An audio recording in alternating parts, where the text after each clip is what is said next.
Boa noite, queridos amigos. É muito bom encontrar com você aqui neste programa Palavra Aberta. Agradecemos pelo privilégio de adentrarmos em sua casa e podermos juntos estudar sobre a Palavra de Deus. Conhecemos aqui assuntos de grande importância para a nossa caminhada cristã. Seja bem-vindo você, a sua família, e vamos ao nosso desafio. Nós não podemos compartilhar a presença, mas você pode permitir que este link, que este estudo possa chegar a outros lares, aos seus amigos. Então, nosso desafio é compartilhe esse link para que outras pessoas sejam agraciadas também com esta bênção, com este conhecimento. Mas, além de você compartilhar o link, você precisa fazer algo importante também. Deixar lá no canal o seu joinha, dar o like, para que através do seu joinha, do seu like, outras pessoas também possam receber essas mensagens muito importantes, ok? Então, na semana passada, na terça-feira, nós estudamos sobre as blasfêmias papais, a parte 2, onde nós ouvimos e vimos ali grandes barbáries ditas pelo homem do pecado, por esta instituição, por toda esta eclésia. E hoje nós vamos estudar algo também muito importante, que vai nos trazer o conhecimento de que muitas pessoas no passado sofreram sobre as perseguições e a Inquisição. Isso foi algo que trouxe terrível sofrimento à humanidade. E isto foi no passado, na Idade Média, mas não estamos muito longe disso voltar a acontecer, não é isso, pastor? Sim, nós vamos ver que a inspiração diz que logo, logo tudo vai voltar a acontecer. Com certeza, aconteceu no passado e não está muito longe, não estamos vivendo de um período muito longe de ser vivido, contemplado este cenário de maldade, de crueldade, de perseguição, de humilhação àqueles que defendem e que seguem ao Deus verdadeiro. Então nós vamos orar ao nosso Deus neste momento para darmos início a esta série de estudos. Vamos orar? Falar com Deus. Ajoelhe-se neste momento para a oração. Querido Deus, amoroso Pai que estás no céu, te damos graça por mais esta oportunidade de estarmos aqui diante da Tua presença, suplicando o perdão de nossos pecados, como também a unção do Teu Santo e Bom Espírito para o Teu servo que fará o uso da palavra neste momento. Amém. Que a brasa viva do altar possa tocar os seus lábios e que a inspiração divina traga-lhe, o faça lembrar tudo aquilo que será apresentado nesta noite para o conhecimento e crescimento, para a edificação da nossa fé, da comunhão de todos os teus filhos que estão conectados conosco. Amém. Abençoe também os amigos, todas as famílias que estão reunidos em todas as partes do mundo, para que a compreensão seja clara e eles possam ter cada dia a sua fé confirmada em Cristo Jesus e estejam dispostos a estar ligados a Ti e preparados para vencer e superar muito em breve estas grandes provas e perseguições que estarão diante de nós. Amém. Dai-nos a Tua graça, é o que te suplicamos em nome de Jesus. Amém. Amém.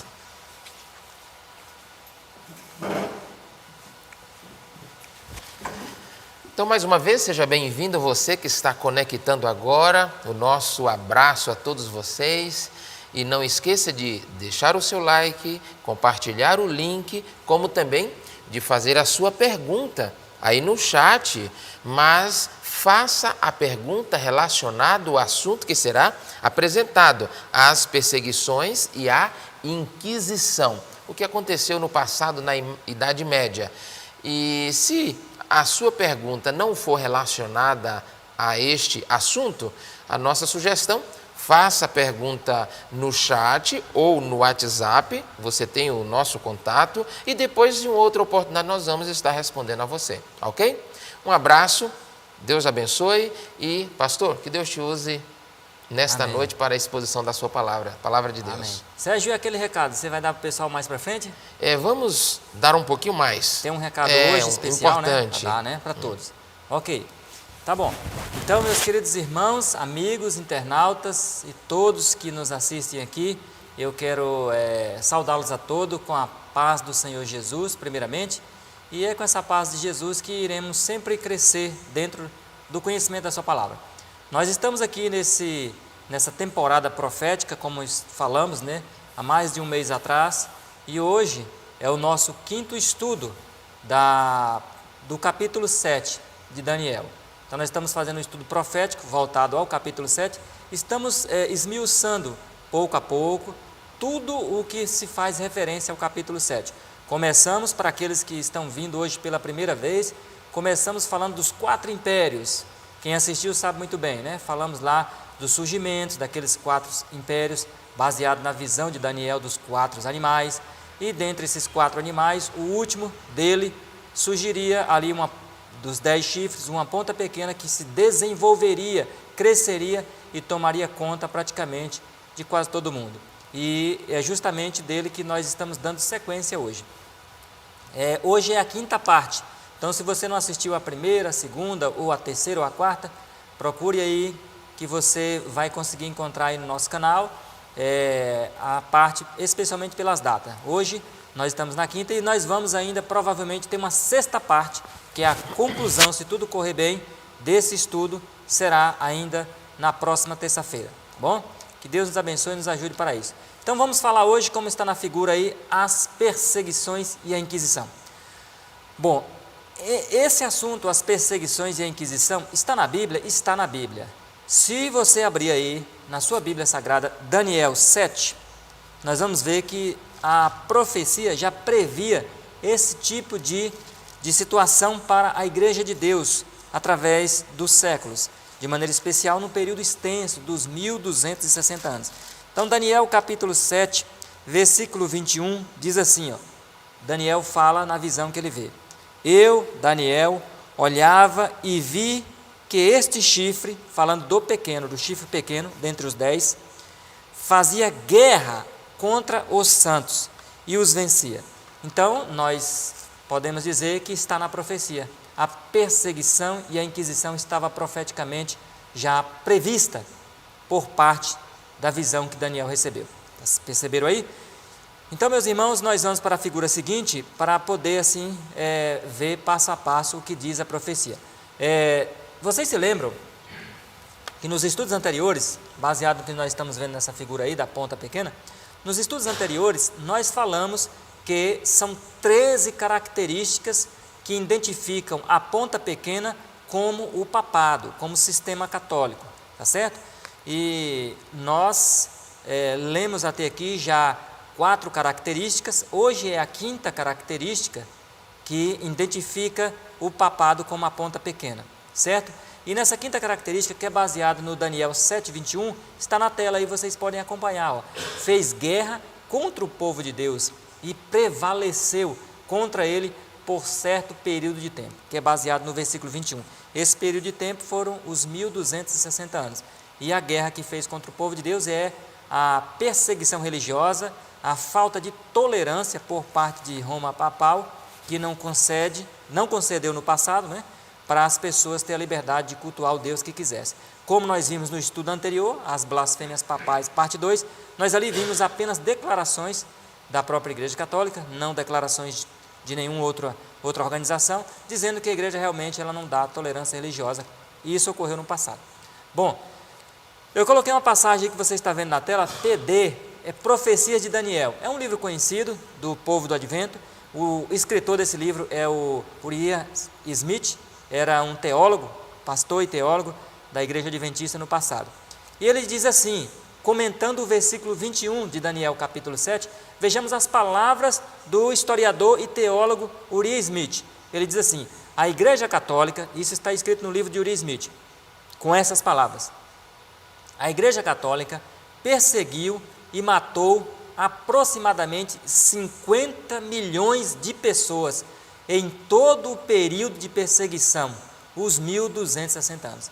Já percebe aí? Muita gente, né? Irmão, se você calcular 50 milhões de pessoas, se você tiver uma calculadora aí, alguém que está com ela nas mãos aí, pode dividir 50 milhões por 1260 anos e você vai ver quantas pessoas morria por ano aí, ó. Eu acho que quase 500 mil, né? se fizer uma conta rápida assim, quase que 500 mil pessoas, talvez umas 300 mil pessoas por ano foram exterminados, mortos, assassinados pela Igreja Católica por causa da perseguição religiosa. Mas a profecia já previa tudo isso, né? E nós vamos então para a próxima figura e ver mais mastigado esse assunto. Bom, ali vocês viram a quinta característica, mas eu quero também falar nesse estudo de hoje da quinta e da sexta característica. Nessa figura aqui nós estamos vendo aí a sexta característica que identifica a ponta pequena como o papado, porque a Igreja Católica fez guerra contra o povo de Deus, na característica quinta. Na característica 6, diz assim no versículo 25, perseguiu o povo de Deus. Vamos ler Daniel 7:25 na Bíblia Sagrada, para vermos o que nos diz a profecia a respeito da ponta pequena contra o povo de Deus. É um texto bem conhecido, que nos diz assim, Daniel 7:25. Confere aí, você na sua Bíblia, para você ter convicção que o que estamos falando é o que está escrito. Diz assim, proferirá palavras contra o Altíssimo, quem? A ponta pequena. Já estudamos esse ponto, lembra-se? Nas blasfêmias papais, parte 1, estudamos o que eles falaram contra o Altíssimo. Mas continua, e destruirá os santos do Altíssimo, é o que vamos falar hoje. Nós não falamos ainda dessa característica, que a ponta pequena, o papado, destruiu o povo de Deus. Continua dizendo assim, e cuidará em mudar os tempos e a leis, eles serão entregues nas suas mãos por um tempo, que profeticamente falando significa um ano profético, que é o equivalente a 360 anos, há tempos, que significa 2 tempos, que é 2 vezes 360, dá 720 anos, 360 um tempo, 720 2 tempos, e meio tempo 180, já falamos sobre esse ponto aqui também.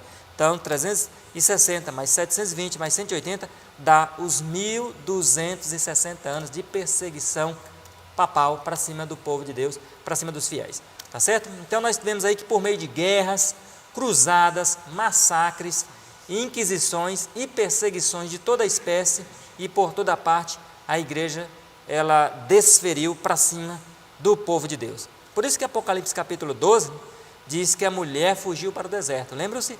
Porque não tinha como viver na Europa com liberdade religiosa praticamente em nenhuma das nações, porque eram todas nações católicas e praticavam a intolerância religiosa, não dando oportunidade para as pessoas terem o livre-arbítrio de cultuar a Deus de acordo com a sua consciência. Não havia essa liberdade. Por não haver, aí surgiu então perseguições, inquisições e crueldade de todas as espécies. Então, como estamos estudando profecia, a história agora vai nos ajudar a comprovar o que a profecia já predizia. Então, o que nós vamos apresentar aqui hoje, novamente eu volto a falar para você, são dados históricos e fatos também ocorridos que na história ficaram eternizados. Então, o que nós vamos analisar é apenas a história, tá bom? Você não fique nervoso ou bravo comigo se você é católico, inclusive esse like, né? Na verdade, esse link tem mandado para muitos amigos meus católicos e eles têm gostado, têm agradecido, porque o que nós estamos apresentando são os dados históricos apenas, e para isso é que vamos continuar falando essa noite. Na figura seguinte, então, temos aí a folha de rosto, para você ter uma ideia de como ocorria a Inquisição, como ocorria esse tribunal, chamado Tribunal da Santa Inquisição. A Santa Inquisição, irmãos, ela recebeu esse nome de Santa Inquisição pela própria Igreja Católica. A Igreja dizia que a Inquisição, que era uma espécie de guerra santa, entre aspas, né, contra os fiéis do povo de Deus, então recebeu esse nome de Santa Inquisição, mas que de santa não tinha nada, certo? Ela foi dirigida, a Inquisição, pela Igreja Católica Apostólica Romana. A Inquisição foi criada no século XIII pela referida igreja, durante aí a Alta Idade Média. Mais precisamente, a Inquisição ela foi estabelecida e criada no ano 1250, começou na França. A Inquisição começou no país da França, no ano 1250, dali para frente que ela intensificou. Não que antes não havia perseguição, havia sim, só que ela, de maneira oficializada, ela foi a partir do ano 1250 na França. Era uma espécie de tribunal religioso, como você vê nessa figura, aí você está vendo um tribunal. Você vê à frente os prelados, você vê o suposto criminoso sentado no banco dos réus, o inquisidor atrás dele, que tinha a condenação relatada ali nos livros, onde era proferido E do lado os nobres, que todos eram católicos, assistiam e também davam o seu voto de condenação sobre o elemento que estava ali agora sendo julgado. Você percebe aí na foto, dá para você ter uma ideia de como era esse tribunal religioso. O que ele condenava? Condenava a todas as pessoas que eram contra aos dogmas católicos, seja de forma verbal ou de forma de pensamento, de todas as formas. Se uma pessoa fosse contra algum dogma católico, por exemplo, se você fosse contra a guarda do domingo, você era considerado um herege, e aí você iria para o tribunal, mesmo que não houvesse testemunhas, você iria para o tribunal, o inquisidor te fiscalizava em sua casa, abria as portas de sua casa com violência, pegava você, amarrava junto com a força-tarefa ali do reino, né, do país em que a Inquisição ela estava ocorrendo, e levava você sem direito praticamente a nada. A única defesa que você tinha era negar tudo o que você cria e defendia e ser liberado, ou você enfrentaria dali para frente sérios problemas. Então, as pessoas que não concordavam com as doutrinas católicas, eles então eram considerados hereges e um suposto criminoso. E assim, o suposto criminoso, ainda nessa figura, nós vemos aí nesse tribunal que eles eram denunciados, era a primeira parte, perseguidos também, julgados no tribunal, no processo da tramitação do julgamento, que levava às vezes 1 dia, 2, 3 dias, dependendo do crime da pessoa. Nesse espaço de tempo ele ficava preso, nesse espaço de tempo ele era torturado para rever os seus conceitos e abandonar. Diante da tortura, se ele renunciasse, então ele reconhecia publicamente o seu erro e renunciava à sua fé, então ele era liberado. Mas se não, ele, depois de muitas torturas, ele ali finalmente ele era decretado a pena de morte dele.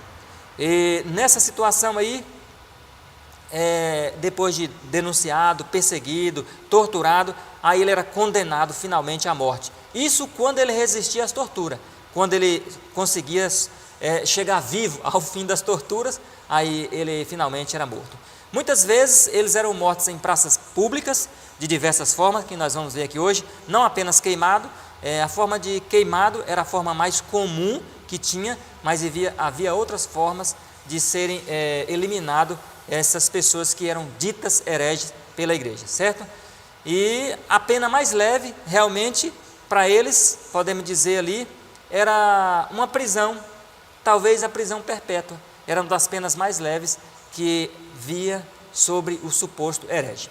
Bom, então nós vamos para a figura seguinte agora, para poder aprofundar no assunto. E nós estamos vendo aí uma jovem senhora amarrada a uma estaca, e nós vamos ver aí uma declaração oficial sobre a Inquisição. Temos aí de Alfred Baudrillard, A Igreja Católica, Renascença e Protestantismo. É um livro, e na página 182 e 183 existe a seguinte declaração a respeito da Inquisição. A Igreja Católica, está aí no texto, respeita a liberdade de consciência e a liberdade, de forma geral. Entretanto, olha só o entretanto aqui, quando confrontada essa liberdade pela heresia é aquilo que você não concorda com a igreja, a igreja, faz uso da força, da punição corporal e da tortura. Percebe a declaração oficial que a igreja faz? A igreja, acendeu na Itália as fogueiras da Inquisição. Então a igreja funcionava assim, irmãos, no passado, como nós lemos no nosso estudo anterior, especialmente das blasfêmias papais, parte 2, que a igreja te dá liberdade, desde que você pense como ela. Então, a partir do momento que você quer ter a sua liberdade de pensar diferente, você não tem direito de ter essa liberdade. Aí, a consequência de você levar adiante essa liberdade de consciência, de querer ler a Bíblia, interpretá-la e estudá-la da sua maneira, aí você vai enfrentar o quê? Conforme a declaração, você vai enfrentar a força do braço forte da igreja. Em outras palavras, você vai enfrentar tortura, prisões e, consequentemente, a morte. Tá certo? Então, se a igreja diz uma coisa e você diz, não, mas eu não creio assim, então você será eliminado a ferro e a fogo. Isso no passado, ok? É bom lembrar que isso aqui foi no passado. Hoje nós temos aí no mundo por enquanto liberdade religiosa e liberdade de expressão, estamos tendo esse privilégio de poder cultuar a Deus da maneira que a nossa consciência diz, crer e professar também nele e falar ainda com liberdade. Porém, nós sabemos pela profecia e veremos muito em breve que essa liberdade será retirada e então tudo que nós vamos ver aqui hoje será ressuscitado. A perseguição novamente vai voltar com toda a força, com força total, e ela vai vir como um rolo compressor para cima do povo de Deus. Mas vamos ainda voltar nas lições do passado. Na figura seguinte, nós temos aí uma foto típica da Inquisição. Essa foto ela ocorria nos calabouços inquisitórios, onde ali ficavam especialmente os jesuítas, a classe específica que trabalhava de maneira direta com a Inquisição, tanto os jesuítas como os da classificação da Companhia de São Domingos, que era outra ordem da Igreja Católica, era dominicanos. Ok? Talvez quem foi católico, como eu, sabe o que estou falando. Dominicanos é uma ordem que foi fundada por São Domingos e os dominicanos, junto com os jesuítas, essas duas ordens, eles eram especialistas em torturas, inquisições e assassinatos para com os hereges. E nós temos aí a Enciclopédia Católica do ano de 1911, volume 14, página 767 e 768. Veja bem o que diz a declaração da própria igreja. Portanto, isso que nós vamos ler aqui não é uma declaração adventista, é uma declaração católica. Diz assim: não há nenhuma ofensa maior do que a heresia. Então a igreja declara publicamente que nada mais é ofensivo do que a heresia, do que você pensar diferente da igreja. E, portanto, a heresia, deve ser eliminada com fogo e espada. Irmãos, parece que você, lendo um documento desse aqui, que você está vendo isso lá no passado, há 500 anos atrás. Não, isso aqui foi escrito em 1911, irmãos. Isso aqui foi publicado, é coisa recente. Isso aqui tem 100 e poucos anos. Então, o pensamento católico, papal, continua sendo esse, continua sendo o mesmo. A questão é porque não tem o poder ainda civil nas mãos, o poder do Estado, para poder valer o seu pensamento na vida real. Você percebe? Então, se a igreja hoje tivesse o poder do Estado aliado às suas mãos, esse pensamento aqui já estaria em vigor há muito tempo. E nós nunca poderíamos ter a religião e a crença que a nossa consciência diz que deve ter. Então, dê graças a Deus pela liberdade religiosa que você está tendo, para você poder, assim, aceitar Jesus como seu Salvador, fazer todo aquele devido preparo que você e eu precisamos fazer no tempo presente, de liberdade que temos, para quando essa liberdade for tirada, estejamos preparados, como os irmãos valdenses, huguenotes e tantos outros do passado, para poder enfrentar duras provas que em breve virão, logo no finzinho do fechamento da porta da graça para o povo de Deus, tá bom? Então essa liberdade que estamos tendo hoje não é à toa, é para aproveitá-la realmente com todo o coração. Vamos para a figura seguinte, e aqui nós vamos ver alguns tipos de armas que a igreja usava em nome de Deus, para poder fazer a pessoa retroceder de opinião. E você está vendo aí uma arma típica em que os supostos hereges ficavam com elas durante um período inteiro, às vezes de uma tarde ou de um dia, para poder renunciar à fé e à crença que tinha. Esse instrumento se chama garfo. Como você pode ver, ele realmente parece um garfo, consistia numa haste metálica, de metal, pontiagudo, certo? Semelhante a um garfo do almoço, presa aí com a tira de couro no pescoço da vítima. Esse garfo pressionava tanto a região de baixo, inferior, como a região de cima, inferior, o maxilar e o tórax. Limitava os movimentos da pessoa que estava sofrendo sobre isso aí. Esse instrumento, ele era usado para quê? Para que o herege sofresse uma penitência. Penitência para a igreja é provocar dor. Dor para que a pessoa arrependa à base da dor. Deus nunca trabalhou assim com as pessoas, Deus nunca quis que a pessoa sentisse dor para se arrepender. Deus quer que as pessoas tenham consciência do seu pecado e da dor que nós causamos a Jesus na cruz do Calvário. Então, nosso arrependimento deve ser motivado de maneira racional, de maneira intelectual e, acima de tudo, pela atuação do poder do Espírito Santo em nossa mente. E não pela dor, não pela força, mas a igreja fazia isso aí. Onde a pessoa, irmãos, infelizmente sequer podia mover o pescoço. Você percebe? Então era situação difícil. Então você era pego, porque você não acreditava, por exemplo, que a hóstia era o corpo literal de Cristo, como nós vimos no estudo passado. Então você ia para o garfo e ficava uma manhã inteira no garfo, para você renunciar à fé. Se você renunciasse, beleza, você poderia voltar a adorar, e você tinha que adorar a hóstia, provocar a idolatria. Se você não renunciasse, você ia para o próximo instrumento de tortura.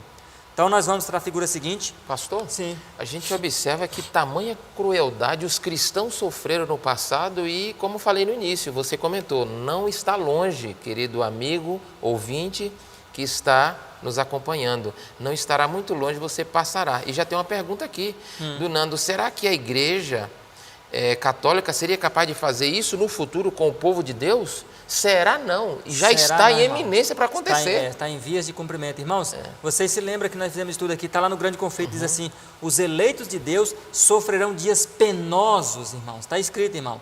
Então, irmão, eu não sei se eu digo infelizmente ou felizmente, né? Infelizmente pelo lado, claro, da dor, do sofrimento, felizmente pelo lado que estaremos salvos para sempre, diante de uma situação dessa, mas vai voltar a usar essas armas, estão guardadas, essas armas não foram eliminadas. E é nesse momento, pastor, que muitos irão renunciar à sua fé. É nesse momento, porque muitos duras provas virão. Com certeza, muitos irão desistir da caminhada cristã. É por isso que esse tempo de pandemia, o que Deus está dando para nós, irmão Sérgio? Para que cada um possa refletir e pensar, meu Deus, o que está errado na minha vida? Onde eu ainda estou falhando com o Senhor? Se hoje, irmãos, as pessoas não podem ser fiel com pouca coisa que estamos tendo. Eu ouço falar de pessoas que estão desanimadas porque a igreja não está podendo abrir e funcionar, porque não está congregando, até pensando em sair da igreja. Irmãos, nós não estamos tendo nenhum tipo de perseguição ainda, não estamos tendo nenhum tipo de sofrimento e as pessoas estão desanimando. Irmãos, quando chegar esse tempo, o que será dessas pessoas? Então eu fico pensando, as pessoas estão deixando de lado os princípios da igreja, deixando de lado toda a lei de Deus, os mandamentos, desanimando, não sendo crentes fiéis durante a semana. Ouço relatos de pessoas que durante a semana não se conhece mais o procedimento de um reformista mais pela indumentária, pelo estilo de vida. Aí eu fico pensando, meu Deus, a oportunidade que Deus está dando para essas pessoas corrigir os erros e as pessoas estão deixando a coisa rolar à toa. Quando chegar esse tempo, não vai ter forças. Podemos dizer que estamos vivendo agora um momento de oportunidade de restauração, de comunhão, de se renovar, e talvez de se conectar com Deus, verdade. E o nosso quero mandar um abraço agora para o nosso querido irmão José Cândido. Ele é um anfitrião, ancião dessa igreja aqui. Ele diz, eu desejo estar descansando com Cristo antes de chegar essa perseguição. No momento de Deus, irmão Cândido, vai chegar. Essa... Se Deus achar melhor, ele vai fazer o irmão dormir. É verdade. Aproveitando esse momento, pastor, quero mandar um saudoso abraço para o nosso querido internauta, irmão Marcos Pessoa. Hoje ele está agradecendo aqui que Deus está agraciando ele com o privilégio de colher uma rosa no jardim de sua existência. Amém. Então, feliz aniversário para ele. Que Deus te abençoe, querido irmão. Feliz aniversário e que Deus continue abençoando a sua vida, a sua família ricamente. E mandar um abraço também para a nossa prima Viviane e o seu esposo que está assistindo hoje pela primeira vez o estudo. Olha aí, que bênção, Deus abençoe, né? E busque de Deus sabedoria e com essa instrução da palavra de Deus vocês irão crescer muito. E um abraço a todos os nossos amigos de norte a sul, de leste a oeste, que estão conectados, participando deste crescimento espiritual. Aproveitando agora aquele comentário que você fez, pastor, vamos aproveitar agora. Querido amigo, irmão internauta, hoje está com 8 dias que nós tivemos um pequeno imprevisto aqui, um acidente de percurso, como falei, no final da nossa programação. O conhecimento que está sendo transmitido é um conhecimento muito puro, é a gema da verdade, e o inimigo fica furioso quando o povo de Deus decide e aproveita para trazer este conhecimento à humanidade. E foi neste momento que o nosso técnico levou um tropeção, escorregou aqui e parte do equipamento sofreu uma avaria. Graças a Deus ele não sofreu nenhum dano físico, né? Nossa preocupação que tivesse batido a cabeça, algo, Deus o preservou, mas o equipamento sofreu uma grande avaria. Graças a Deus que não foi todo o equipamento, senão seria para mais de 20 mil reais o prejuízo, mas foi quase 10 mil reais. Alguns irmãos já contribuíram, já nos procuraram, já entraram em contato conosco, já deram a sua oferta. E o nosso apelo neste momento é que você seja tocado, que o Espírito Santo alcance o seu coração, para você dedicar uma oferta para repararmos os equipamentos, a lente da máquina que é profissional, que teve uma avaria e nós precisamos reparar. Para os irmãos terem uma ideia, uma lente usada na proporção que nós trabalhamos aqui, nós encontramos de 6.500, 6.900, usada, certo? E esse trabalho não pode parar. É por isso que Deus vai tocar no seu coração, você vai ligar para o telefone que está aí na tela, o meu telefone, certo? O telefone também do nosso querido missionário Tiago, é o mordomo desta igreja, e você vai entrar em contato para fazer a sua doação. Tem também o QR Code aí, se você nesse momento foi tocado, pode usar o seu celular, doar o valor que tocar o seu coração, não importa a quantidade, se 10, 20, 50, 100, 500, R$1.000, Deus vai tocar no seu coração. Você sabe o valor que você pode contribuir para o bem da causa de Deus, ok? Que Deus abençoe a sua vida, este canal não pode parar. E Deus colocou os recursos em suas mãos para poder fazer o melhor para o progresso da obra de Deus. Não é isso, pastor? É isso mesmo. Se Deus quiser, nós também estamos, irmãos, dando o exemplo. Nós estamos tirando dinheiro do nosso bolso, estamos colocando, ajudando para comprar o equipamento. Mas como o irmão falou, o equipamento é caro e a ajuda tem que vir de todos os lados, tá bom? Deus abençoe e você. todos nós somos voluntários, né, pastor? Somos voluntários, exatamente. Nós somos voluntários e o trabalho não pode parar, né? Exatamente. Então vamos para o nosso segunda figura, onde falamos aí do outro instrumento. Esse instrumento, como vocês podem ver, talvez era um dos mais cruéis, irmãos. Chama roda de despedaçamento. Só o nome faz a gente tremer, né? Esse instrumento, como vocês podem ver na figura, ele era uma roda onde a pessoa era presa por cima, nos braços, e por baixo, nas pernas. E a roda girava, certo? Abaixo da roda havia uma bandeja metálica, ali embaixo, onde você vê aquele homem com capuz soprando, tá vendo? Na qual ficava depositado brasas. E ele ficava o tempo todo soprando essas brasas, para que as brasas continuassem o quê? Vivas, queimando. Não em chama de fogo, mas ardendo. Então, à medida que a roda movimentava, em torno do seu eixo ali, o acusado ele era queimado pelo calor produzido dessas brasas. Por vezes, essas brasas, elas às vezes tinham as brasas, e depois de muito tempo de queimado, eles tiravam as brasas e colocavam algumas agulhas, algumas lanças afiadas. E na hora que passava, já estava queimado, cortava.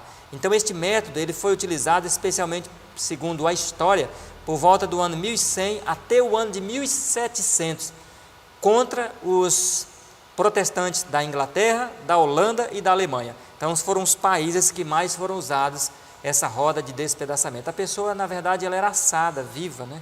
Ali cozida. Coisa terrível mesmo, tremenda.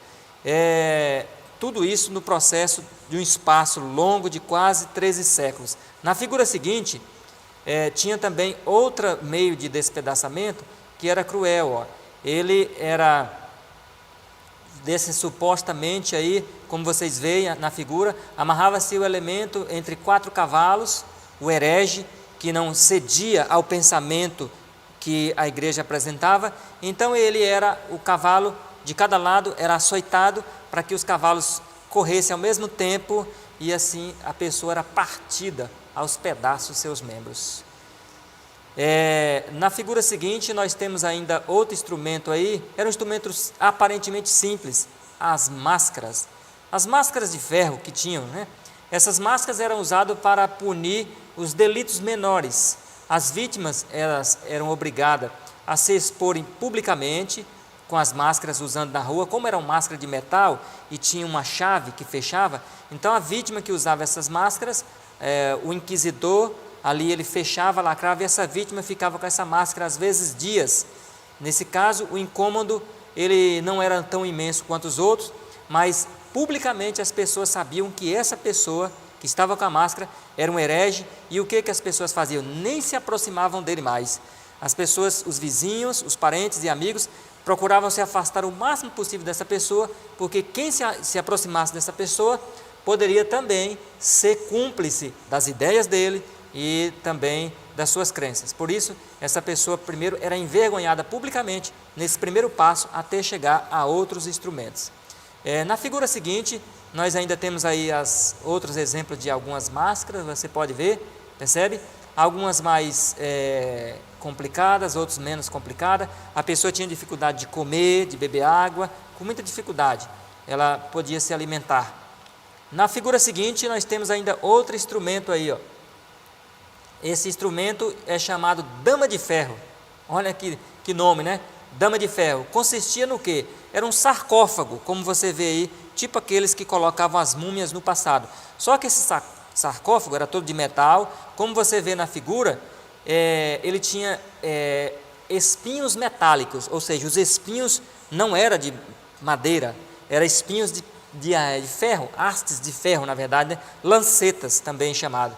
E essas lancetas, a pessoa era colocada com violência dentro do sarcófago, o suposto herege, e então, depois que ele tinha passado pela máscara, depois que ele tinha passado por outros instrumentos mais leves, então ele era colocado aqui dentro e a tampa do sarcófago era fechada. No momento em que fechava, você percebe aí que ela é cheia de lancetas, né? Essas lancetas entravam todas ao mesmo tempo no corpo do condenado.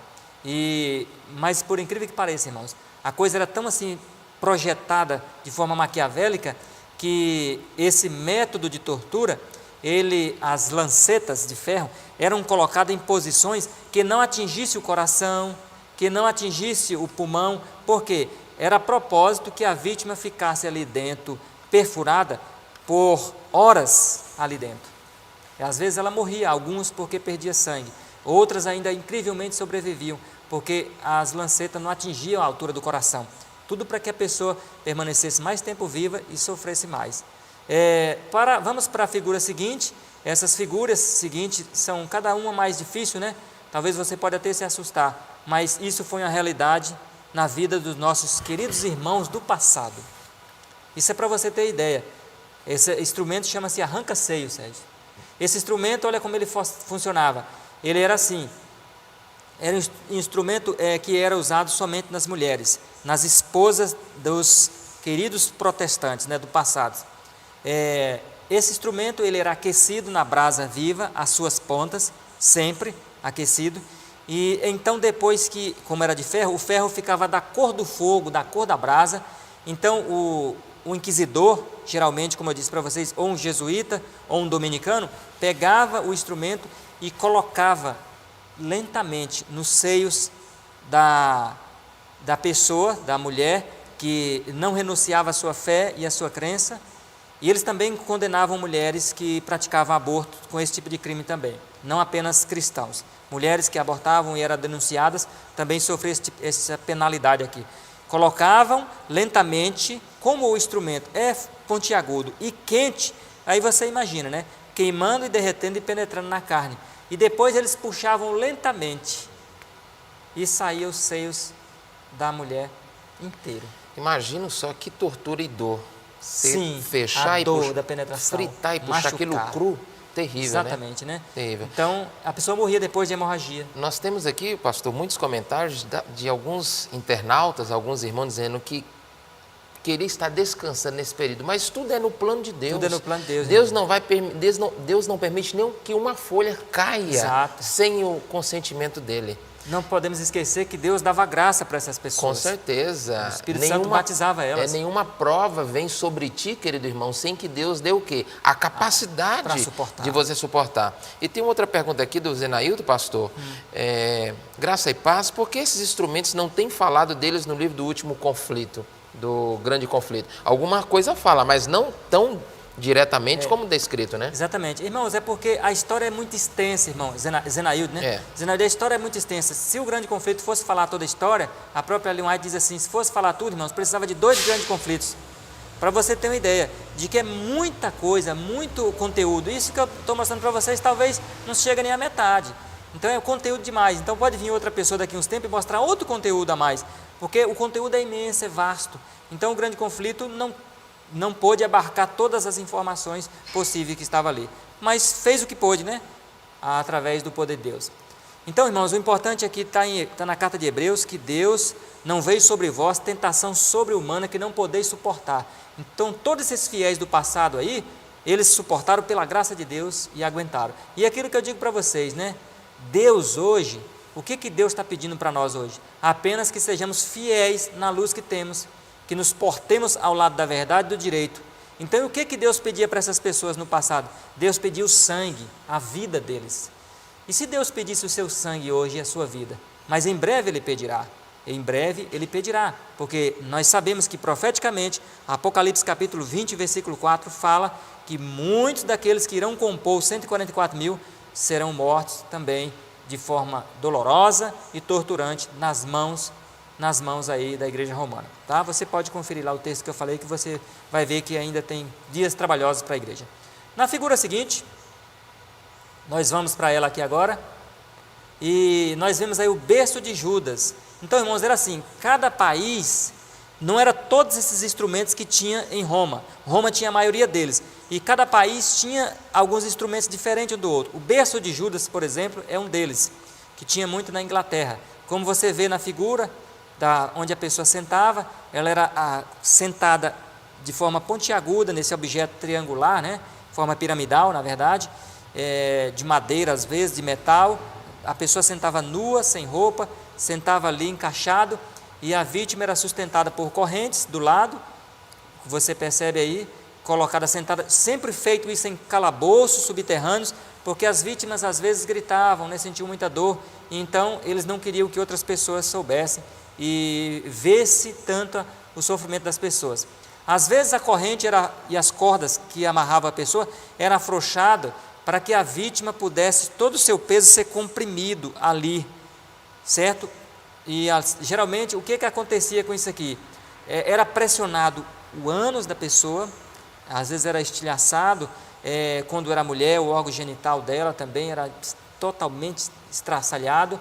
No caso também o cóccix também era praticamente destruído pelo peso do corpo da própria pessoa que ficava sentada ali, ou no caso também machucava o órgão sexual do homem, masculino também, que é a parte sensível, onde o homem comprimia seu próprio peso ali em cima. Ele não tinha como mudar muito de posição, porque as cordas eram amarradas na parede, de certa forma que ele não podia escolher a posição que ficava. Era muito doloroso. Tudo isso porque muitas vezes não renunciava à fé, muitas vezes não aderia à religião de Roma. Na figura seguinte, garras de gatos, era outro instrumento que tinha, uma haste de metal, tipo um rastelo, né? Onde a pessoa era pendurada com os braços extensos, e ele então era fincado no seu corpo e puxado para baixo, arranhando todo o seu corpo de forma bem violenta, como se fosse uma pata de um gato. Pastor, nós temos aqui uma pergunta interessante, do Lemi Guarda. Por que os colégios não dão mais estudos sobre a Inquisição? Sou de Veranópolis, Rio Grande do Sul, cidade onde a maioria é católica, e a maioria não tem conhecimento sobre a Inquisição, ou o povo esqueceu. Alguns anos passados não era comentado abertamente, mas dava uma pincelada em alguns livros da história, né? De maneira muito pálida. Muito suave, sutil, né? Só fala Inquisição, mas não mostra os instrumentos. Justamente, não mostra esses aparelhos de maltratar a humanidade. Não mostra. Isso só mesmo com uma grande fonte de pesquisa, né? Que você vai alcançar a esses conhecimentos. E um dos motivos, irmãos, é porque quem domina a educação de forma indireta, né? É a própria companhia de Jesus, né? Os jesuítas, de forma indireta, eles atuam, né? E não permitem, claro, que isso venha à tona nos dias de hoje.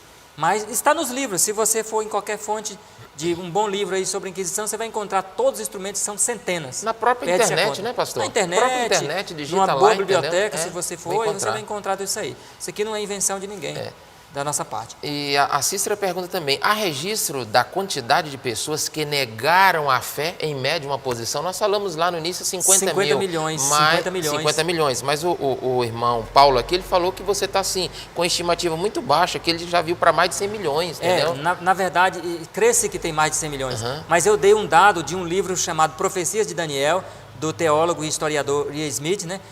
Uma estatística aproximada, né? Ele coloca ali na baixa Mas a gente acredita, irmãos, que foi mais de 100 milhões e não tem como ter uma conta precisa. É impossível. Aí é só durante o milênio que nós saberemos a conta precisa, porque no milênio vai abrir todos os livros relatórios do céu e nós vamos ver isso de perto, que estamos vendo aqui agora, e vamos participar ali da condenação da Babilônia. E a pergunta dela é uma estimativa dos que negaram a fé. Todos esses que pereceram sobre esta cena, esse cenário, foram que permaneceram firmes, Fiéis. porque os que negaram a fé Não sofreram perseguição. Não sofreram. Não é Entregaram, verdade? entregaram, não sofreram. E nós não Exatamente. temos nenhum dado Não apresentando tem esse dado. sermão. Temos dados só dos que sofreram. Eu né, acredito que pereceram. não é possível ter esse dado. Não é possível, porque ninguém sabe quantos negou a fé. Só Verdade, Deus. é. Entende, irmão?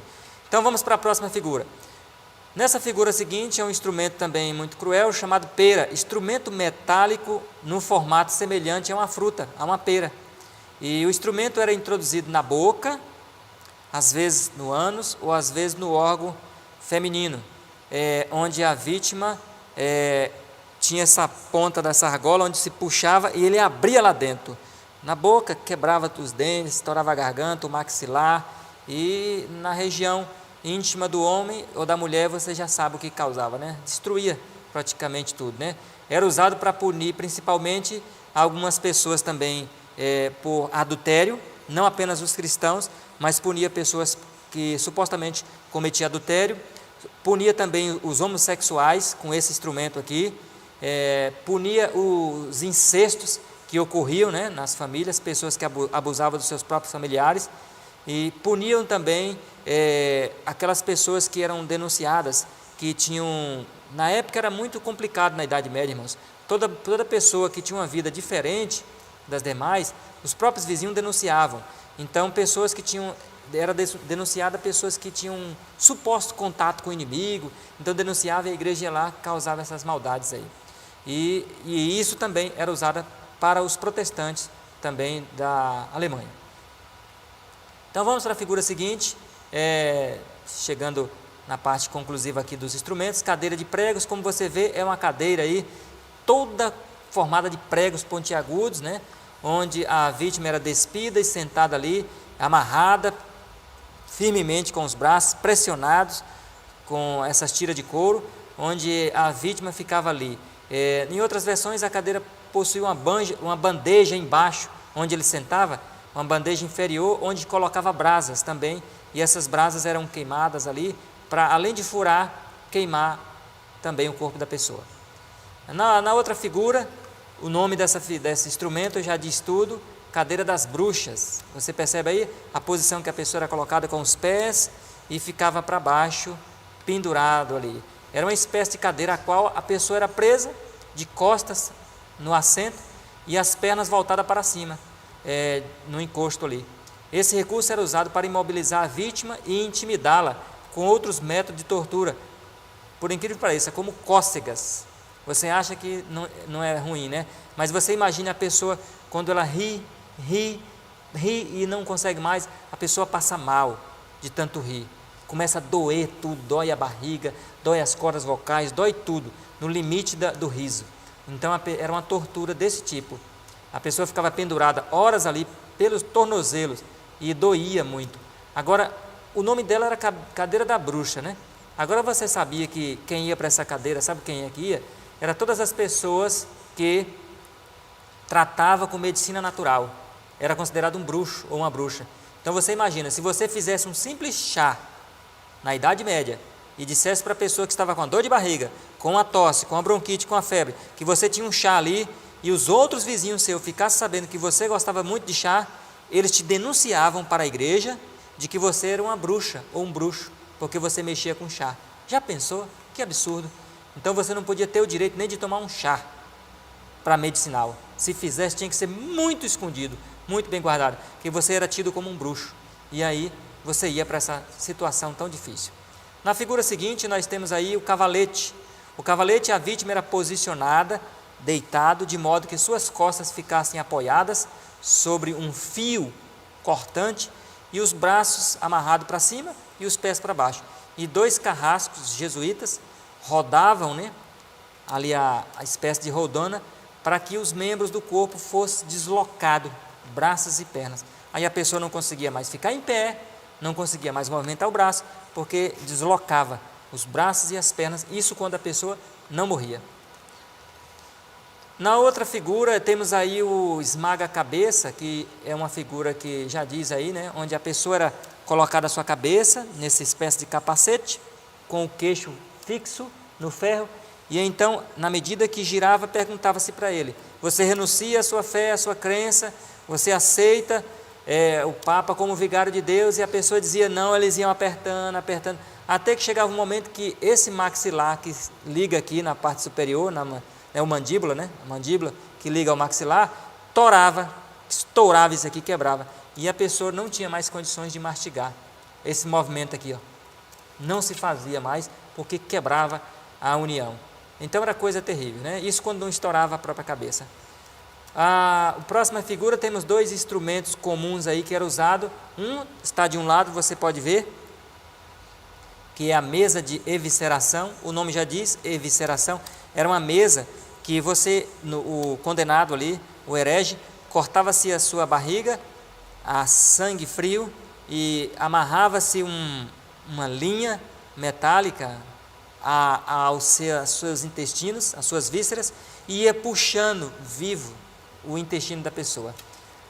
O outro chama-se quebrador de joelhos. A vítima era colocada dentro disso aí e ia apertando, até que quebrava os joelhos da vítima, e especialmente era aplicado aos evangelistas, esse aqui, quebrador de joelho, para que os evangelistas nunca mais evangelizassem ninguém, andassem arrastando na rua para o resto da vida e não tivessem uma vida normal e nem comum. Temos aí outra figura. Na figura seguinte temos outro instrumento chamado pêndulo. O pêndulo era um dos mecanismos mais simples e comuns da Idade Média. Isso aqui era comum, era usado diariamente. A vítima com os braços amarrados para trás e pendurado para cima, tinha seus pulsos, né, fixados, amarrados no alto por uma corda lá até o centro.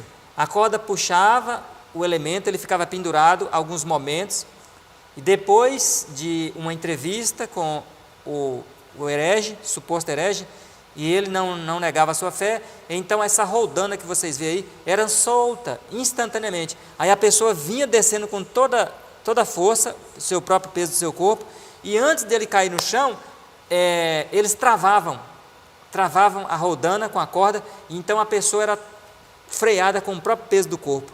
E aí você imagina, com os braços amarrados para trás, você descendo com o peso do seu corpo, antes de você cair no chão, a corda era travada, era um solavanco intenso, uma dor tremenda, insuportável. Aí vocês imaginem, irmãos, por que tanta crueldade, né? Por que tanta maldade? Por que tanta impiedade para com pessoas que não tinham cometido nada, em sua grande maioria das vezes? Por que isso? Porque eram mentes más, mentes usadas pelo inimigo, mentes cruéis, mentes realmente que não tinha dó nem piedade de ninguém, nem de sexo, idade e nem de nada. Então, para você ter uma ideia de que realmente o texto de Daniel 7, 21, fez guerra contra os santos e magoou os santos do Altíssimo, ele se cumpriu em toda essa época aí, da época da Inquisição e da perseguição contra o povo de Deus. Na próxima figura temos aí o pêndulo. Esse pêndulo, a pessoa ficava amarrado, parecido com o outro, né? Porém com uma mão só, no alto, pendurado. E essa pessoa ficava pendurado horas e horas. Você percebe na figura que nos pés dela amarrava-se também pesos. Então, além da pessoa ter o seu próprio peso do seu corpo pendurado, amarrado pelas suas mãos, tinha também um peso forçando para baixo aí. E você imagina, né? Pessoas, uma igreja que usou o nome de Deus a vida toda para fazer isso em nome de Deus, né? É absurdo, né? É um absurdo, mas é uma realidade que a profecia já dizia que ia ter. Por isso que Daniel assustou-se, e por isso que João, no Apocalipse, capítulo 17, também se assustou, onde viu uma igreja que usaria o nome de Deus para massacrar o povo de Deus. É algo muito contraditório, né? Muito contraditório. Então, esses foram os jesuítas e os dominicanos, a classe especial. Na figura seguinte, nós vemos aí a guilhotina, que já surgiu bem mais para frente, da Idade Média. Ela foi inventada por Ignaz Guillotine. Então, o nome dele já deu ao nome da guilhotina, Ignaz Guillotine. A guilhotina é um dos mecanismos mais conhecidos e usados para as execuções. É o italiano que inventou isso aí. A lâmina presa por uma corda e apoiada por entre dois troncos verticais. Descia de forma violenta, decapitando o indivíduo de maneira rápida e a cabeça rolava. Então, irmãos, imagine você, diante de tantos instrumentos, irmão Sérgio, e você também que nos ouve, ir para a guilhotina era uma bênção. Não sentia dor, né? Não, era questão de 5 segundos, você já estava sem pescoço, não ia 5 segundos, era 3 segundos, a lâmina cortava, seu pescoço estava no chão, e em 5 a 10 segundos você perdia a cabeça para o lado de fora, perdia a consciência e morreu. Era uma bênção ir para a guilhotina. Eu acredito que dentro de todos os instrumentos aí apresentados de tortura, eu acho que o mais cômodo era esse aí, porque você não sentia... O menos doloroso. Era o menos doloroso, assim, menos cruel. É verdade, eu falei mais cômodo, né? Não tem nem cruel. lógica, né? Menos cruel, porque o outro você ficava sentindo, você curtia a dor. É difícil. É algo terrível. Imaginar sobre isso é difícil. É algo terrível. E nós temos aqui, pastor, o comentário de muitas pessoas, mas que tanta crueldade, que tanta barbárie, e tudo isso era apresentado que eles estavam fazendo em nome de Deus. Em nome né? de Deus. Já Terrível. pensou? Sacrificando para Deus essas pessoas. Terrível. É absurdo, né? Terrível mesmo. E muitas pessoas que apresentam aqui, nossa, misericórdia, que situação.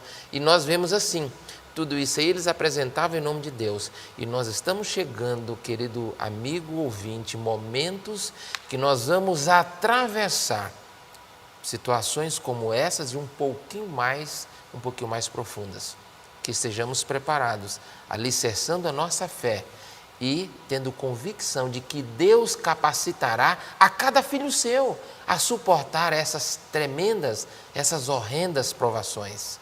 Não é isso, pastor? Exatamente, vai sim, certeza. Jesus, o Filho de Deus, sofreu coisas tão horríveis quanto essas, né? Se a gente fosse falar do sofrimento de Jesus, é coisa fora do comum também. Agora eu pergunto para você, quem estava por trás de tudo isso? Era Deus? Nunca Deus esteve por trás de tudo isso. O livro Patriarcas e Profetas, entre a página 442 e 443, diz assim, que a disposição para causar dor sempre foi e sempre será satânica. Sempre foi o inimigo, irmãos. Sempre foi o diabo que esteve por trás de todo tipo de instrumento de tortura e de dor, usando a mente dos homens maus e cruéis, né, que não tinha Deus, para causar dor e sofrimento ao povo de Deus. Então, sempre foi ideia do mal por trás disso. Aí você imagine que quem realmente conduziu uma igreja dessa nunca foi Deus, né? A igreja romana realmente foi conduzida pelo mal. Temos esse outro instrumento de tortura que era chamado serrote, muito usado na Espanha. Muito cruel esse instrumento também, como você vê aí, usado para punir, além dos protestantes, também os homossexuais, eles também sofriam por esse instrumento aí. É o serrote, né? Era uma das formas mais cruéis de execuções, por incrível que pareça, era talvez a pior de todas. Os executores amarravam a pessoa de cabeça para baixo, como você vê aí, e começava a serrar do meio do corpo dele. E era tão incrível, irmãos, que partia o condenado literalmente no meio, chegava até embaixo a serra. É terrível, mas aí a pessoa já tinha morrido, é claro, né? Nessa situação aqui, segundo a descrição da história, nos diz que, devido à posição que ele ficava de cabeça para baixo, havia mais saturação de sangue e de oxigênio na cabeça, porque a pessoa ficou de ponta cabeça, o sangue desce em maior quantidade para a cabeça, e o oxigênio também.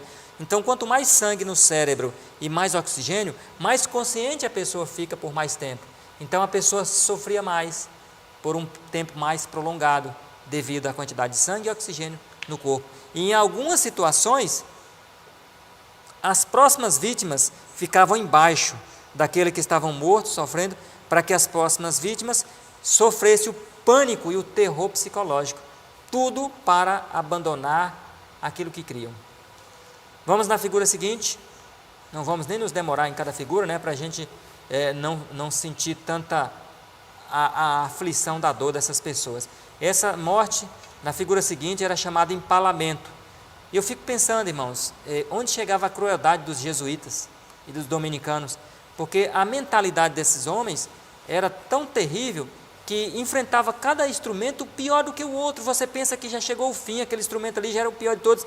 Não, o inimigo parece que inventava um mais difícil, um mais cruel pela frente, e esse empalamento, como vocês veem na figura, as pessoas eram empaladas vivas e ficavam lá penduradas, aqueles que eram empalados, quando não eram, como você vê na figura da direita, né, que tem o número 34, ou na figura da esquerda aí, que você vê. Eram formas horríveis de empalamento. E essas maneiras aí, a vítima sofria muito, era estraçalhada na força, né, dependendo assim, realmente, de um alívio do sofrimento, mas essas pessoas não eram aliviadas, porque os seus inquisitores, seus inimigos, né, eles não perdoavam. Muitos eram levados como se fossem animais, não existia nenhuma sensibilidade dos inquisitores. Até fazer isso com um animal é crueldade. Fazer isso com um animal é um espírito diabólico. Terrível. Até pegar um animal, um gato, um cachorro, um sapo, e fazer uma crueldade dessa aqui é sobre-humano. Imagina um ser humano, né? O comentário que o Antônio Lopes faz aqui, pastor. Muitos irmãos não conhecem o que é a Igreja Apostólica Romana. Hoje os protestantes honram a Igreja Católica desobedecendo a Deus, desprezando o sábado bíblico e guardando o domingo, dando honras ao domingo. Exato. E tudo isso aí eles fazem por quê? Pela falta do conhecimento e da ignorância. Mas tem muitos que sabem e assim mesmo estão do lado do erro por satisfação, por opinião mesmo. Exatamente. Mas olha o que outro comentário que a nossa querida irmã Miriam Fontinelli faz. O grande conflito diz que Roma não mudou. E logo as fogueiras da perseguição se reacenderão. Pronto, a irmã Miriam lembrou o texto. Justamente. Exatamente, irmã. Logo se acenderão. Logo vai acender as fogueiras de perseguição. Então vai ressuscitar isso aí que nós estamos vendo. Com certeza. Percebe, irmãos? Então Roma não mudou e não muda nunca. Não muda mesmo. Foi ganhar os protestantes hoje, né? Com a sua lábia. Na figura seguinte nós vemos aí o machado e o cepo, que é uma espécie de guilhotina manual, onde a pessoa era decapitada de maneira violenta e o pescoço rolava, né, abaixo. Temos a água e o funil de outro lado aí, onde a pessoa era amarrada de uma ponta na outra, esticada, e ali forçava-se um funil na sua boca e colocava-se água, irmãos, derramava-se água ali. E assim a vítima tomava uma quantidade de água absurda, que a água chegava na garganta, voltar de tanta água que tomava. E para piorar a situação, o que eles faziam? Depois da pessoa com a barriga cheia de água, vinham e davam um soco com toda a força na barriga da pessoa. Aí você imagina, a barriga cheia de água, e dá um soco em sua barriga cheia de água, aí estourava por dentro. Às vezes a água voltava pela boca, pelos tímpanos, pelo nariz, e estourava o estômago da pessoa. E você via, e o inquisitor, ou inquisidor, ficava sempre do lado, como você vê na figura, com a pena e a tinta ali, para dizer se a pessoa estava disposta a renunciar à fé e se a descrer da maneira que ele cria. Vamos para a figura seguinte, também diante do quadro de tortura que nós vimos. Esse também, irmão Sérgio, ele era um dos menos cruéis, né? O enforcamento. Enforcamento, a pessoa, ela durava talvez ali 30 segundos, 40 segundos. Era asfixiado logo, Era asfixiado, morria enforcado. Aqui não era nem tanta dor, era mais o sufocamento, né?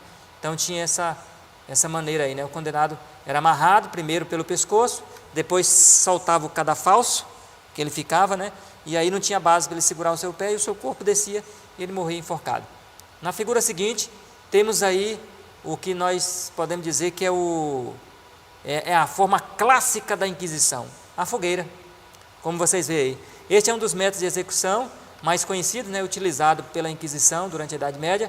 Os condenados, por afrontar a Igreja Católica, eram amarrados em troncos e queimados vivos. Jerônimo, né? Ele morreu queimado vivo, né? Ele até desafiou para vir botar o fogo pela frente, que não botasse o fogo por trás, porque ele não tinha medo até a altura que ele tinha chegado. E Jerônimo, o grande reformador, morreu dessa forma, queimado, né? E para garantir que a pessoa morresse queimada e não asfixiada pela fumaça, olha o que eles faziam. A vítima era vestida com uma camisola com enxofre. Então, para que o fogo queimasse o seu corpo também rápido e a pessoa sentisse dor em todo o corpo, né? Para que assim a fumaça não matasse a vítima asfixiada. Então, os jesuítas pensavam em tudo, irmãos. Essa classe de exército papal da Igreja Católica era a classe realmente que foi criada pelo inimigo para isso aí. E falando neles, na figura seguinte, podemos conhecer quem foi o mentor dos jesuítas. Você vê ele na tela aí, o grande mentor, Inácio de Loyola. Está vendo aí? E qual era o lema? Qual foi o lema de Inácio de Loyola ao criar essa tropa de elite da Igreja Católica chamada jesuíta? Você vê em latim aí, ad maiorem Dei gloriam, que está no livro aí. Ou seja, ele criou essa instituição com esse título, para a maior glória de Deus. Então, a fogueira, o machado, a guilhotina, o enforcamento, o empalamento, todas essas formas de tortura que você viu, a estratégia do jesuíta é: tudo isso aqui é para a glória de Deus. Aí você imagine, causar dor e sofrimento numa pessoa, onde que isso foi para a glória de Deus? Nunca foi e nunca será. Mas esse era o lema dos jesuítas: para a maior glória de Deus. Então, os jesuítas foram uma ordem católica, também conhecido como a milícia do Papa, né? O exército de elite do Papa. Foi criada no dia 15 de agosto de 1534 pelo padre espanhol Inácio de Loyola, com o objetivo de combater o protestantismo. Então, os jesuítas foram criados com esse propósito apenas. A princípio, os jesuítas teve um crescimento tímido, tendo no começo, até o ano de 1541, apenas 6 componentes. Porém, no ano de 1556, ano em que faleceu o fundador, o Inácio de Loyola, a companhia jesuíta já tinha 10.000 adeptos. Imagine você, em toda a Europa já tinha, no ano de 1556, tinha 10.000 soldados dispostos a pegar as pessoas e matá-las de todas essas formas que acabamos de ver aqui. Então, a milícia cresceu muito a milícia dos jesuítas. Na figura seguinte, nós vemos aí, o que eu havia prometido para vocês, o juramento dos jesuítas. E antes de lermos esse juramento, é bom lembrarmos que o Papa Francisco, não temos nada contra a pessoa de ninguém, mas o Papa Francisco, ele é dessa companhia, jesuítas. Ele conhece toda a história dos jesuítas, conhece a história da fundação dos jesuítas, ele é adepto de todos esses tipos de instrumentos de armas e guerras que a companhia usou no passado, e nós vamos ver o juramento que todo jesuíta faz no dia da sua ordenação de se tornar padre. Juramento esse que também o Francisco fez. Então, você quer ver o juramento que ele fez? Vamos ler aqui comigo na tela. Aí o reticências, o nome da pessoa.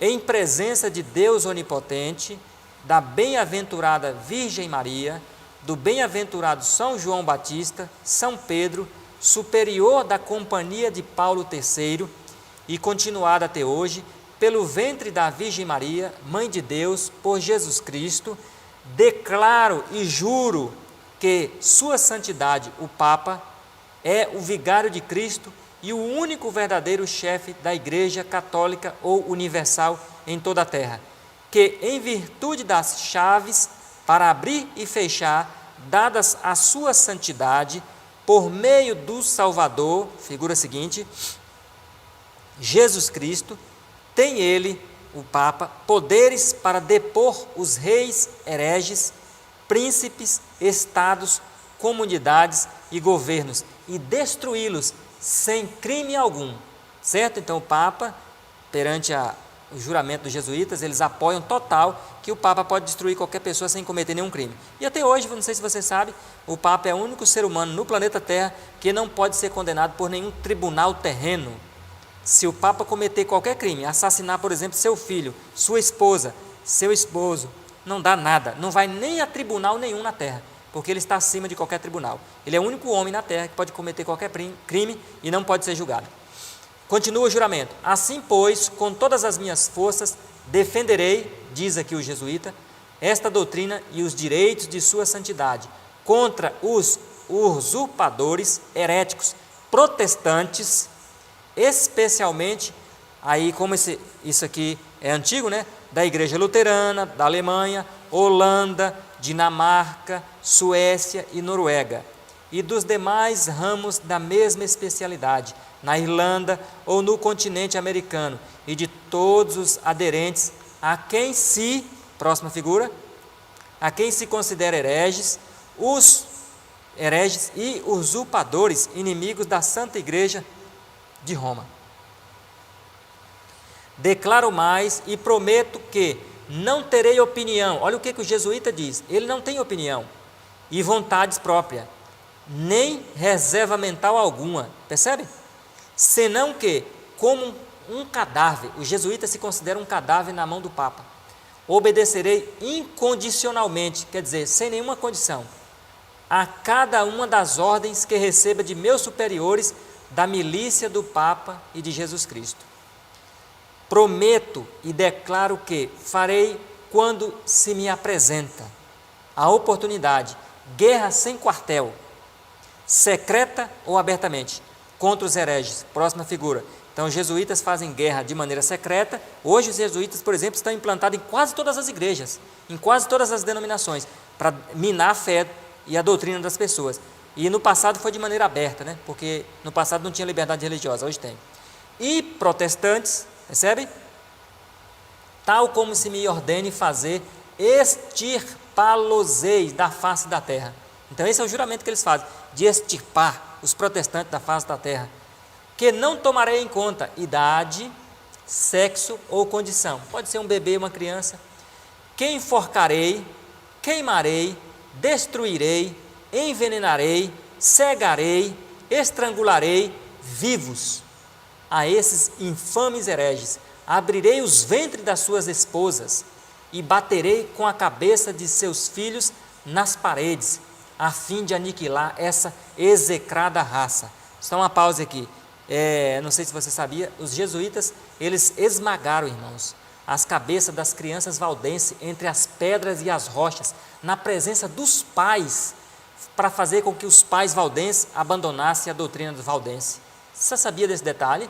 Está no livro História dos Valdenses. Então, quer dizer, eles faziam essa crueldade na presença dos pais valdenses, quando pegava uma família valdense, e os seus filhos novos batiam a cabeça na parede, na rocha, com toda a força e violência, e o pai e a mãe vendo tudo, nega a fé, renuncia.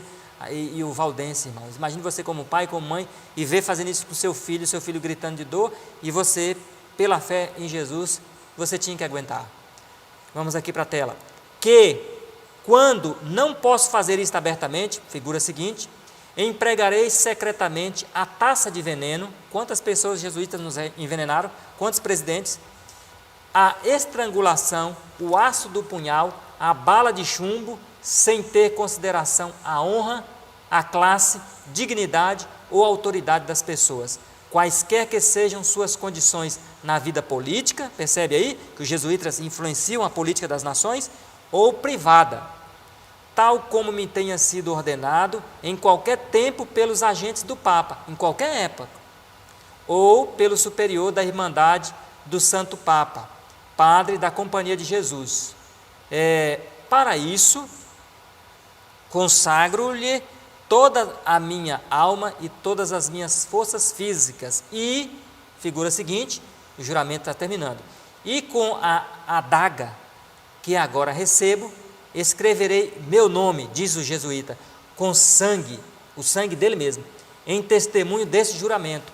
Se manifestar falsidade, ou tibieza, ou vacilação, ou medo, em minhas determinações, o jesuíta fala, podem meus irmãos e camaradas, soldados da milícia do Papa, cortar as minhas mãos e os meus pés, enforcar-me, abrir o meu ventre e nele queimar enxofre e aplicar-me todos os castigos que se possam conceber e executar sobre a terra, que minha alma, disse o jesuíta, seja torturada pelos demônios nas chamas infernais para todo sempre. Irmãos, para fazer um juramento desse aqui, um elemento desse, ele passava por uma desfiguração psicológica e uma despersonalização. Ele tinha que perder a personalidade dele, ele tinha que perder a humanidade dele, a sensibilidade tinha que ser destruída, ele destruía a sua sensibilidade humana, a sua piedade, e ele assim, psicologicamente, ele era transformado de um homem comum, normal, a quase que um demônio, encarnado fisicamente. Porque para fazer tanta crueldade e expor assim, ele realmente tinha que passar por esse processo aí. Um jesuíta chegava a ser pior do que um açougueiro 10 vezes mais, que mata um boi aí sem piedade, que tira a vida de uma pobre criatura de Deus aí. O jesuíta é muito pior do que um açougueiro, certo? Porque um açougueiro, ele faz isso com boi, e muitos deles fazem com o boi depois de morto. O jesuíta fazia isso com seres humanos, crianças, bebês, idosos, idosas, mulheres, sem nenhuma piedade. Então é muito pior que um açougueiro. Vamos para a figura seguinte, e aí tem a fonte de onde está o juramento dos jesuítas. Apesar de ser um juramento velho, antigo, secular, mas ele está atualmente registrado, aí está a fonte, tá bom? Traduzido do Congressional Record de 15 de 11 de 1913, página 3263. É um livro gigantesco, da Igreja Católica. Outro dado interessante é que no Império Otomano, que foi liderado pelos muçulmanos, o Império Otomano foi um período que os muçulmanos liderou, quando os muçulmanos invadiram a Sérvia, por volta do ano de 1459 e dominou a Sérvia, os muçulmanos, até o ano de 1817. Até então a Sérvia era católica, antes dos muçulmanos chegar lá. Mas aí, quando os muçulmanos chegaram, a Sérvia se tornou católica. Então, os jesuítas, a partir que passou a existir do ano 1534, por volta do ano de 1600, pegavam, sequestravam as crianças, filhas de muçulmanos, e jogavam para cima, porque também a igreja não respeitava os muçulmanos, né? E os jesuítas pegavam os filhos dos muçulmanos, jogavam para cima e aparavam com suas espadas, com suas baionetas. Que coisa tremenda e cruel, né? Como eu falei para vocês, para fazer isso tem que passar por uma desfiguração psicológica e de personalidade. Não é mais ser humano, deixa de ser ser humano uma pessoa dessa. Agora, irmãos, estamos chegando ao fim. E nessa figura seguinte, tudo isso que vocês viram, agora vamos apresentar aqui o Espírito de Profecia, o que nos alerta para o futuro breve, que a irmã Miriam até chegou a citar um trecho aí de um livro. Olha só, a Igreja de Deus sofrerá intensa perseguição novamente. Foi o título que eu coloquei. Isso está escrito onde? No Testemunhos Seletos, volume 1, página 590. Diz assim: a igreja, o remanescente agora nos dias finais do alto clamor, verá ainda dias trabalhosos. Você sabe o que significa dias trabalhosos? É dias penosos, de martírio, de perseguição e sofrimento. Olha o que diz o texto: a igreja profetizará vestida de saco. Você sabe o que é profetizar vestida de saco? É sob intensa perseguição. Então, aquilo que nós dissemos no começo, essa liberdade curta que Deus está nos dando hoje, que ela vai acabar logo, logo. Não sabemos o que vai acontecer quando passar essa fase do coronavírus. Talvez já venha logo o fim para nós, não sabemos. Mas uma coisa é certa, Deus está nos preparando, na liberdade que ainda temos, para poder profetizar vestido de saco, embaixo de uma perseguição cruel, atroz e intensa, que logo em breve surgirá. Olha o próximo texto aqui que nós vamos ver na figura seguinte, do Espírito de Profecia. Nos diz assim, Maranata, página 192. As perseguições, isso aqui é de assustar, esse texto é inspirado, dos protestantes pelos católicos, percebe? Então, os católicos que perseguiam os protestantes, está dizendo o texto, pelas quais foi quase aniquilada a religião de Jesus Cristo, essas perseguições serão mais que superadas quando o protestantismo e o papismo estiverem unidos. O que vai acontecer agora nesses últimos dias? Protestantes e católicos irão se unir, e essa perseguição que esses dois grupos religiosos vão fazer contra o remanescente de Deus vai ser superada quase da Idade Média. Está vendo aí, irmãos, o que vem pela frente? O texto continua dizendo assim: não há necessidade de pensar que não podemos sofrer perseguição, teremos de passar por tempos terríveis, diz Ellen White, aí, inspirada por Deus. Os que viverem, está aí, querido irmão, se você viver e você está vivo, os que viverem durante os últimos dias, estamos nele, nos últimos dias, brevemente veremos tudo isso aqui de volta. Os que viverem durante os últimos dias da história terrestre conhecerão na pele o que significa ser perseguido por causa da verdade. Você achou que é ilusão? O que nós vimos aqui não é ilusão. Então, brevemente, vamos sentir na pele aqueles que estiverem firmes e fiéis ao lado da defesa da verdade de Deus, vão saber que em breve, hoje Deus está pedindo a sua fidelidade, hoje Deus está pedindo a sua comunhão com Ele, hoje Deus está pedindo o seu coração, a sua entrega. Amanhã Deus vai pedir a sua vida, que você derrame o seu sangue por Jesus, assim como os protestantes derramaram na Idade Média, que você venha sofrer por Cristo, como Cristo sofreu por você. Hoje Deus está pedindo comunhão com Ele, para esse tempo chegar, você estiver firme, forte e não desistir, permanecer resolutamente ali, firme, fiel a Deus. Na última figura do estudo de hoje, para concluirmos, temos aí eventos finais.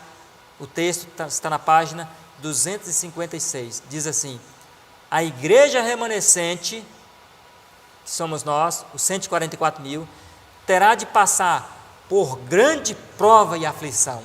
Olha o que nos aguarda, irmão. Aqueles que guardam os mandamentos de Deus e a fé de Jesus sentirão a ira do dragão e de seus exércitos. E aí se encontra o catolicismo e o protestantismo. Agora eles vão se unir. E ambos, Sérgio, católicos e protestantes, vão se unir agora para fazer o que a Igreja Católica fez com os protestantes na Idade Média. Agora juntam essas duas classes para fazer com aqueles que não vão aderir à guarda do domingo, que não desejarão receber o sinal da besta, que ficarão fiéis, firmes e leais pela lei de Deus na última fase da história desse mundo. Portanto, irmãos, falamos para você novamente, como apelamos em todos os estudos, o que está impedindo você hoje de aceitar Jesus? O que está impedindo você hoje de permanecer, tomar decisão? Né? O que está impedindo você hoje de tomar uma posição ao lado de Deus, de decidir abandonar o mundanismo, abandonar todas as idolatrias mundanas e ficar firme ao lado de Deus? Porque imagine você, se você tiver o coração dividido hoje, seja por uma mínima besteira, se você tiver o coração dividido hoje, como que você vai conseguir enfrentar? Onde você vai encontrar força para enfrentar tudo isso? É comunhão com Deus, irmãos, hoje, total, não parcial, é entrega do coração total, não a metade, que vai te definir de que lado você estará. E Deus está medindo o seu caráter. E nós temos muito, né, pastor, que às vezes pela falta de aprofundar no conhecimento da palavra, seguem apenas a instrução do líder da sua igreja, estão sendo enganados em muitas igrejas, em muitos ministérios, infelizmente, né? Por falta do conhecimento da verdade. E a irmã Miriam faz um comentário diante disso que você falou aqui. Irmã Miriam, na atualidade, o ecumenismo é empregado como mecanismo de cooptação dos protestantes para o manto da igreja, a manto da igreja católica, né? O engano é mais sutil, porém o resultado final será o quê? O mesmo, de perdição, porque eles estão lá em muitos outros ministérios, muitas outras igrejas, que estão seguindo quem? A Roma. Exatamente. Estão seguindo o princípio, a doutrina do homem e não de Deus, como é descrita em sua palavra. Isso mesmo, amigo. O ecumenismo é para isso que existe, para enlaçar todos eles, né? Graças a Deus, o movimento de reforma está ainda livre dessa peste do ecumenismo, né? E também o movimento de reforma não se aderiu e nem vai aderir ao Conselho Mundial de Igrejas, que é uma comissão geral onde as igrejas estão unidas, né, num propósito de promover a paz mundial aí. Nós sabemos que nesse mundo teremos somente aflições, como disse Jesus, mas tende bom ânimo, porque Jesus nos salvou. Portanto, meus queridos irmãos, chegamos ao fim do estudo de hoje e quero dizer novamente a você, aproveite esse tempo de liberdade religiosa e seja franco, honesto com Deus, abra seu coração a Jesus. Você não precisa confessar seus pecados a ninguém, a não ser a Jesus, mas em nome de Jesus, abra seu coração a Cristo e veja aquilo que te impede de ser fiel a Deus, aquilo que está te impedindo de tomar uma decisão. Procure o obreiro da sua igreja, procure do seu estado o pastor e se inscreva na classe batismal, mesmo que nós estamos em tempo difícil, mas ligue para ele: pastor, obreiro, eu quero fazer um concerto, eu não sou batizado, eu quero largar tudo de mão que está me impedindo de ser membro da igreja, eu quero ser membro hoje, porque em breve, irmãos, nós não vamos ter mais oportunidade de batizar ninguém, não vamos ter oportunidade, muito em breve, já não estamos tendo hoje com a pandemia, então Deus vai nos dar um pouco espaço de tempo, logo logo, de liberdade, para poder concluir talvez os últimos batismos, finalizar assim os últimos trabalhos e logo em fase, entrarmos numa fase muito dura que vem pela frente, onde talvez você vai procurar e não teremos mais a oportunidade de dar estudos, de orar com as pessoas e de prepará-las para um batismo. Então não deixe essa oportunidade passar. Em nome de Jesus, aproveite esse último momento que estamos tendo. Que Deus te abençoe para isso. Passa a palavra para o Sérgio. Não esqueça, Sérgio, de reforçar o nosso recado da nossa necessidade no momento aqui. Então que Deus abençoe a sua vida, que este estudo, este conhecimento que foi transmitido hoje, pela influência do Espírito Santo, possa te levar a buscar mais aprimorar o conhecimento para tomar uma decisão ao lado de Jesus, ao lado da verdade. E muitas pessoas comentaram aqui, pastor, que foi muito esclarecedor o estudo, foi muito bom, foi muito maravilhoso. Aprenderam, alcançaram um grau de conhecimento que de outra maneira eles não seriam alcançados. E semana que vem vai ser sobre a lei de Deus, todas as declarações da Igreja de Roma sobre a lei de Deus, essa mudança, você também não pode perder. Então você não pode perder. Ainda é a sexta parte. Coloque lá no sininho, coloque lá na sua inscrição direitinho. E aqueles que são novatos, o que eles têm que fazer? Precisa fazer o quê? A inscrição para você não perder nenhuma informação que é transmitida aqui nesse canal. E aqueles que não deixou o like? E deixa o like para que outras pessoas tenham o privilégio de alcançar essas mensagens importantes. Deus vai abençoar ricamente a sua vida, a sua família, pelo trabalho de evangelismo virtual que você faz, se inscrevendo neste canal, deixando o seu like e compartilhando estes links. Agora, relembrando o que nós transmitimos no final, querido irmão, amigo internauta, essas profundas mensagens que estão sendo transmitidas por este canal, o Palavra Aberta, não pode parar de ir ao ar. Estamos apresentando as verdades puras, a gema da verdade, e quando essas verdades são apresentadas, nós estamos colocando o dedo no olho do furacão. Verdade. Não é verdade, pastor? Verdade pura. E mesmo. o inimigo fica furioso com o tamanho conhecimento que está sendo espalhado, e nós não podemos parar. Por isso que, mais uma vez, queremos apelar ao seu coração que generosamente doe uma oferta para reparar o equipamento que foi danificado na nossa última apresentação da terça-feira passada. O valor que propor no seu coração, aí vai aparecer o código aí, certo? Na sua tela, o telefone das pessoas responsáveis, e você entre em contato conosco, certo? Se você quer, eu quero contribuir mensalmente com valor para este maravilhoso projeto, nós vamos estar dispostos para atender a sua ligação.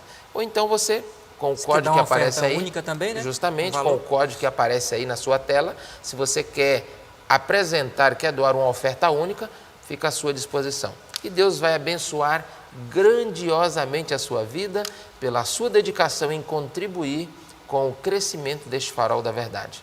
Não é isso, pastor? É isso mesmo. Como nós falamos no começo, nós também estamos doando, Sim. irmãos. Estamos tirando o Sérgio, dinheiro do nosso bolso e doando também aquilo que está ao nosso alcance. Então, todos estamos doando. Aqui não é como a gente pede para os outros doar e a gente não faz nossa parte. Pelo contrário, estamos doando e Deus é testemunho do que estamos falando. Então, você nos ajude, nos colabore conosco, porque você sabe que nossa igreja não é uma igreja de povo rico. Nós somos um povo humilde, povo simples, e precisamos da ajuda de todos. Então, vamos orar agora, pastor? Vamos orar. Nós vamos apresentar neste momento, nesta oração, todos os pedidos que aqui chegaram no chat, especialmente em favor dos que estão decidindo tomar uma posição ao lado de Jesus, de ser fiel a Ele, de andar com Ele até o dia da sua volta, como também para os enfermos, assim como a irmã Alexandrina, a irmã Hilda e outros que foram apresentados aqui, que estão hospitalizados, para que a misericórdia de Deus possa alcançar essas vidas que estão no leito, que estão em casa, e segundo a graça e misericórdia dele, elas serão restauradas. Vamos apresentar esse pedido, pastor? Vamos apresentar então. Querido Senhor Deus e eterno Pai Celestial, mais uma vez, Senhor, estamos na Tua presença. O Senhor que era o Deus do universo, o Senhor que está no comando de tudo e de todos, Senhor, inclusive da vida de cada um de nós. Queremos nesse momento agradecer a Ti, porque o Senhor está nos dando essa liberdade religiosa. Amém, no Senhor. Presente momento. Nos ajude, Senhor, nesse momento reflexivo que passamos no mundo de pandemia, parar e refletir sobre o curso da nossa vida presente e podermos também assim, Senhor, pela Tua graça, ao nos entregarmos a Ti, ter esperança de um futuro melhor para nós na eternidade. Amém, Senhor. Abençoe cada ouvinte do programa Palavra Aberta, daqueles que estiveram atentos e ligados hoje à noite, que o Senhor, através do Seu Santo Espírito, fortaleça a fé de cada um, dos que ouviram e daqueles que vão ouvir esse programa. Abençoa, Ajude, Senhor, que eles possam, pela Tua graça, também se desvincular, Senhor, de tudo aquilo que não Te agrada, de tudo aquilo que entristece Teu Santo Espírito, que nós aqui também, e eles de lá, Senhor, do outro lado da tela, possamos todos juntos levarmos a sério a necessidade da nossa preparação. Amém. Ajude-nos a estar de pé pelo Teu poder. Te pedimos uma bênção especial pela irmã Alexandrina, a esposa do nosso querido amigo e irmão pastor Davi Pai Silva. Senhor, ela está em Tuas mãos, Senhor.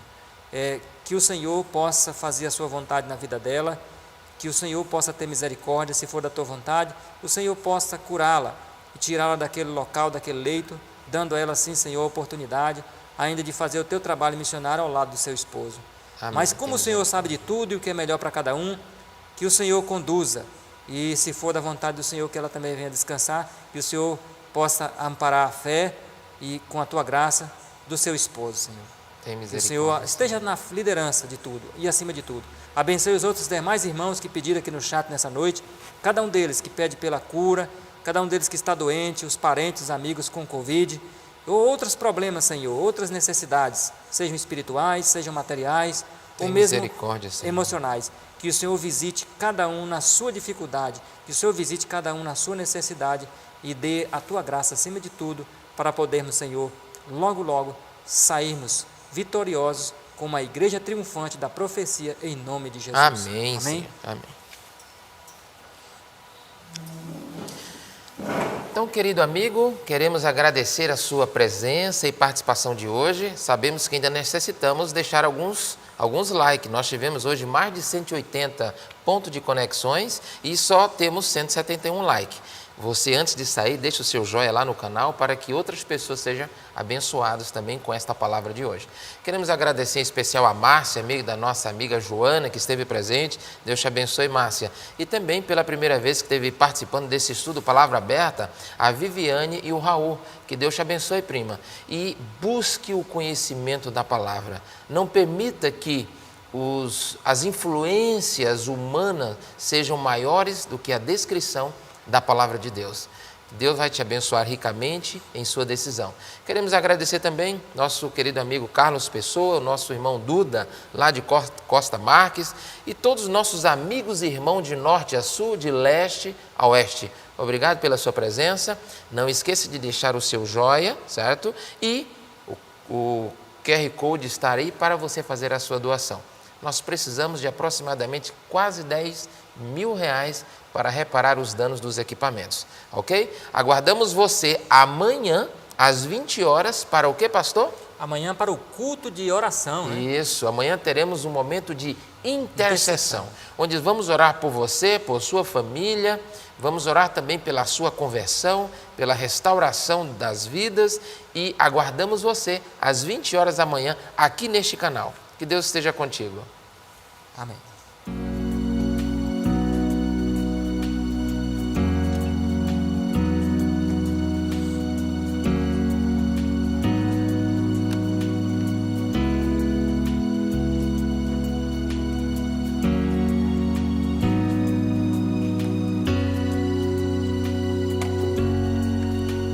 Quando a solidão quiser vir dominar seus dias, quando você vê que está distante a alegria, quando o sol se apagar sobre o seu horizonte, chame Jesus Cristo para ficar contigo. Quando o brilho dos teus olhos se tornarem noite, quando suas amizades forem teus açoites, quando você vê que a luz se transformou em trevas, chame Jesus Cristo para ficar contigo. Chame Jesus Cristo que Ele vem, e então verás que Ele tem felicidade para fazer mais rico o teu dia a dia. Chame Jesus Cristo para ficar perto de você e te ajudar a remar e atravessar as ondas do mar dessa vida. Jesus é o sol que brilha em tua estrada. Jesus ao teu lado, não te falta nada.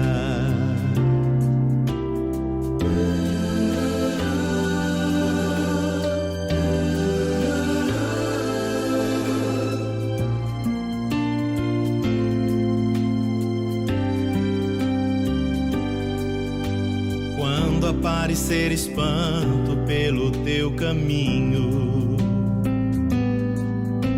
quando você sentir medo de ficar sozinho, quando vê que já não há razões para viver, chame Jesus Cristo para ficar contigo. Chame Jesus Cristo, que Ele vem, e então verás que Ele tem felicidade para fazer mais rico o teu dia a dia. Chame Jesus Cristo pra ficar perto de você e te ajudar a remar e atravessar as ondas do mar dessa vida. Jesus é o sol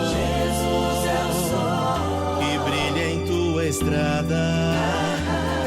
Jesus ao teu lado, não te falta nada. Jesus é o sol que brilha em tua estrada. Jesus ao teu lado, não te falta nada.